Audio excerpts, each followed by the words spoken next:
Okay, you guys, so get into this craziness. So, Ashlee Braxton, who is the daughter of Michael Braxton, who is the brother of the Braxton girls, is coming out and speaking her truth.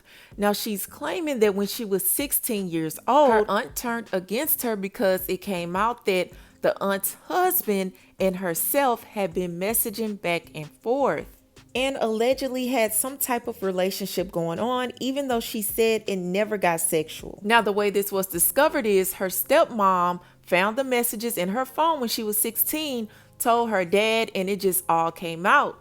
And she alleged that at first it seemed like everyone was being supportive, including that particular aunt, but she said she noticed after a little time that aunt didn't want anything to do with her. She won't talk to her or anything like that.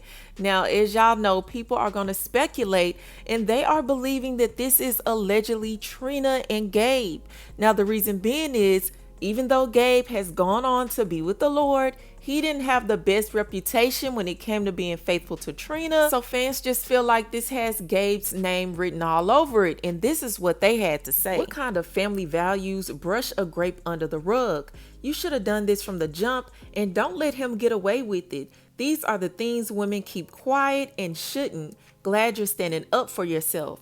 One thing about the older generation, they'll go above and beyond to not hold a man accountable and responsible, SMH. I'm sorry this happened to you, girl. Without reading the comments, I believe it was Trina. She still needs healing while this new husband is damaging her too.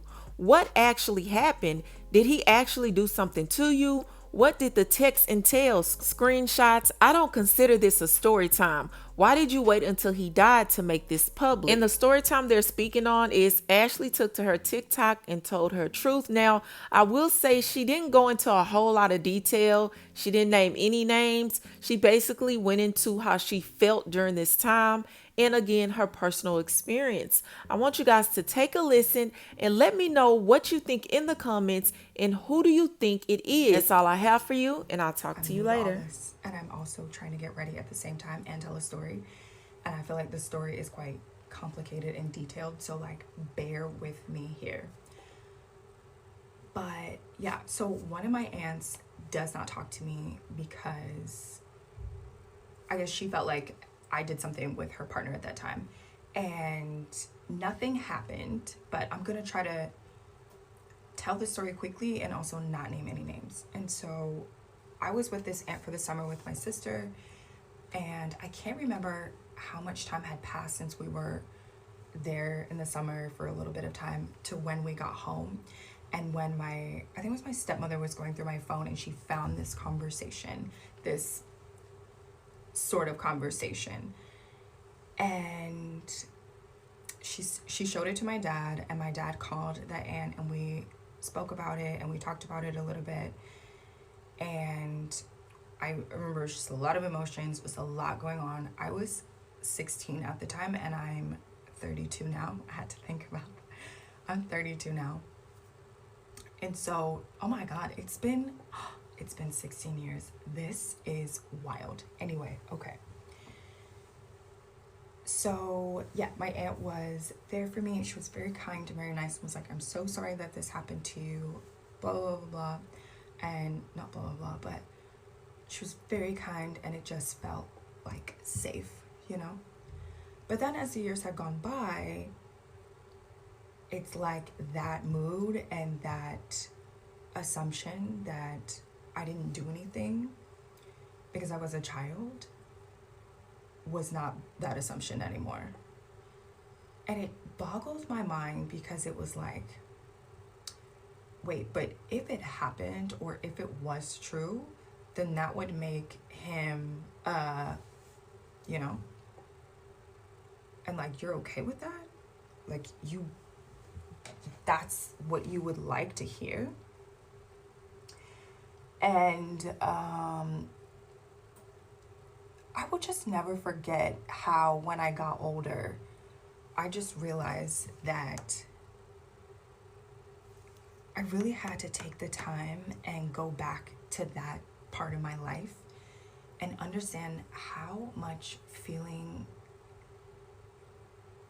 of like I didn't matter, that I was unworthy, it just felt like love from my family was just cut off and gone.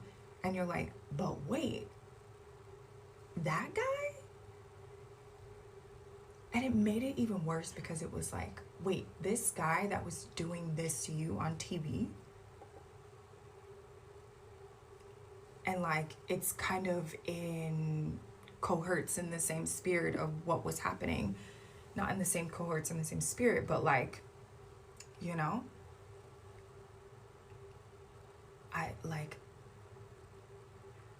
It's so painful. And I know that the ladies, the men, everybody who has experienced this sort of feeling when your family doesn't believe you, or when you're at an age where you shouldn't have been put in that situation to have to navigate it. And however you navigate it was however you navigated it. And this is what I learned in therapy, is like how I navigated it and how I dealt with it was how I dealt with it. But the most important thing to understand is that I never should have been put in that spot in the first place. And I think that's the devastating part, is that you realize that you didn't ask for that. You know, I did not ask for that. No matter what, I didn't ask for that. So I'm just wondering what other people who have gone through this, how they decided to handle this sort of situation.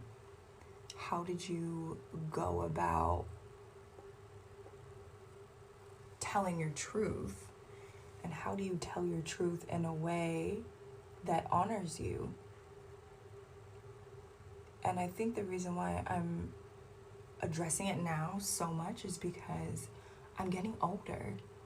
And if I want to have kids, and especially if I want to have girls, like, I don't want to still be in that space and place and in that situation and just even having to deal with it, you know? And so next year I'm planning to go to the US, and I'm planning to like confront a lot of things because my sister passed away. Like, I've just I fled the country because I was needing to save my own self and my own life. And when I say all of this, this is not a dig to my family member, because it's really sad that she also was put in that situation of having to deal and having to handle. That's not her. Like, I don't wish that upon anyone either. Do you know? There's sympathy there. But there's also so many other aspects of it when you're a child and you're like denied a voice. It's pretty much been like a lifelong battle for me. So it's been a journey, but I appreciate spaces like this where I feel like if I talk about it on social media, and I just felt like, I don't know, like, I just felt like TikTok was the space and the place to talk about it, and it felt right, and it just felt accepted in this community. And so if you've ever been that person, I just want to hear from you. I want to know that you're okay. I want to ask you what sort of work you've done for yourself to get better. Like, what sorts of things are you doing to make sure that you heal? And I'm so happy that I'm getting to a place where I'm healing, so that then I have the heart and the courage to go heal somebody else, that next person. And not only that, but my aunt as well, you know? So this has not been an easy journey, and I hope that I'm not annihilated on this platform. But I do just, I don't know, like, I love you all and thank you. And if you've ever been that person who's been silenced, like, so much love to you, and you're an amazing person. And don't let anybody, not don't let anybody, because that's easier said than done, but wait, I'm gonna go to part 2. Okay, I'm back, sorry. Okay, so this is part 2 of my aunt doesn't talk to me because she thinks that I did something with her partner. And if you watched part 1, you could probably understand what's happening. And like I said, it's really difficult to talk about because I just don't want to be like, I just don't want people to be rude because this happens to people where they've experienced some sort of abuse and then someone's told them that it hasn't happened or that it's their fault, or like they've just completely silenced them. And this is something that I really honestly sometimes thought was only, or that it was really big in the African American community, where we just sweep things under the rug. But then as I like have now lived in Europe for 10 years and I've traveled the world, it happens like it happens across the world, which makes it even more important to talk about, because a lot of people are going through this, but they're not allowed to say, or they're embarrassed, or they just feel like it's not something that they can even talk about. So for me, it was difficult because I realized that my aunt was starting to feel this way, that I initiated, or that it was I'm a part of the problem to blame. And I was saying before that I never should have been put in that situation as a kid at all, ever, especially when there's an adult involved. But yeah, okay, I was saying that this happens around the world. And I was asking the people who have gone through something like this to start sharing their stories and to start talking about it, because I don't feel like we talk about it enough. And I have a lot of friends who have opened up to me, who told me that the same things or that has happened to them. And I hate that we can bond about something like that, but at the same time, I'm so grateful that I can give them a space and a place that they also have a voice, because losing your voice about it is no fun. So I wanted to know how you guys were, or how you handled it, or like how you dealt with it in your life. And I think I'm getting older. I'm ready to have kids soon. Like, I can't be going through this anymore. And so I essentially left the US in 2014 and I went to Paris, and I was there for about 4, almost 5 years. And I'm so irritated at myself because I left right before I was supposed to get my citizenship there. But anyway, and now I'm here in Barcelona, Spain, and I've been in Europe for almost like 9 years now. And this subject has just come up for me and my therapy, and I'm addressing it, and I'm talking about it, and I'm shedding light on it, and I'm shedding awareness on it. And I just want to encourage other people to share your story and to find love and to find self-love for yourself and for everyone else involved, and just know and understand that it's not your fault. And I know that you did not ask life to give you this, because that's like another weird misconception, is like, I feel like people are like, you asked for it. Like, why would I ask for that? It doesn't make any sense.